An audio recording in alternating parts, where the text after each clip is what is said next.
నానా మల్లిరావ సినిమాలో hero character చేశారు. ఈ సినిమాపై మీ ఫీలింగ్? యాక్చువల్గా నేను కొంచెం సీరియస్ ఓరియంటెడ్ కథలు చేస్తాను. ఈ కథ టోటల్గా చాలా డీసెంట్గా ఉంటుంది. ఒక తండ్రికి దగ్గర కొడుకు ఎలా ఉంటారు అనేది ఈ కథలో చూడబోతారు. ఈ కథకి నేను చేయగలుగుతాను ఫస్ట్లో నాకు భయం వేస్తుంది.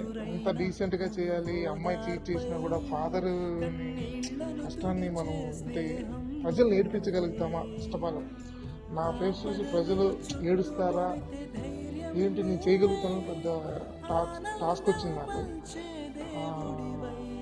డైరెక్టర్ గారు ఫస్ట్లోనే చూసి లేదు నువ్వు చేయగలుగుతావు, నువ్వు కావాలి నాకు అని చెప్పి ఒక్కరోజు ఆడిషన్ కూడా పెట్టలేదు. డైరెక్ట్గా పిలిచి నాకు ఎన్ని సినిమాల కంటే నాకు బాగా చూసుకునేది, మంచిగా అన్ని విధాలుగా గుడ్గా చూసుకునేది అంటే ఈ ప్రొడక్షన్.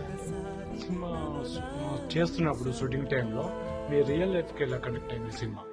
నా రియల్ లైఫ్ ఏంటంటే ఈ సినిమా ఫస్ట్ షెడ్యూల్ అయిపోయింది. మా ఫాదర్కి ఈ సినిమా చూపించాలని నేను ఫోటో స్టిల్స్ అన్నీ తీసుకుని వెళ్ళి మా ఫాదర్ బెడ్ మీద ఉండేవాడు.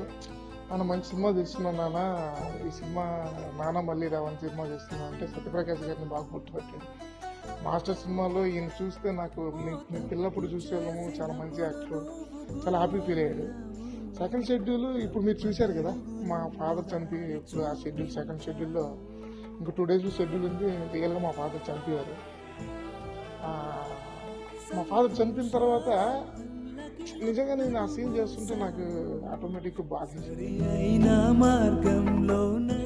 అంటే అన్నా మర్చిపోలేకపోతున్నా. 4 months కూడా అవ్వట్లేదు.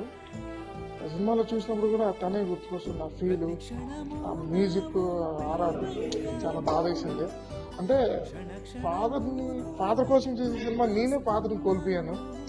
అది నాకు చాలా షూటింగ్ సమయంలో సెకండ్ షెడ్యూల్లో మా ఫాదర్ ఎక్కడ చనిపోతారు, ఫస్ట్ షెడ్యూల్ అయిపోయిన తర్వాత రియల్ మా ఫాదర్ చనిపోయాడు. నాకు లాస్ట్లో మీరు చూశారు, ఎక్కడ కానీ నేను అక్కడ కన్నీళ్ళు అన్ని ఫేక్ కాదు, చాలా జెన్యున్గా చేశాను.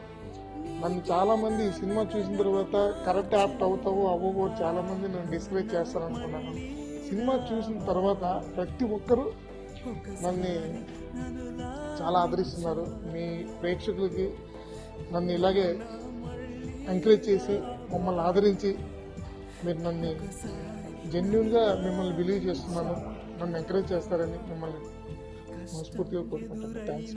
Thank you.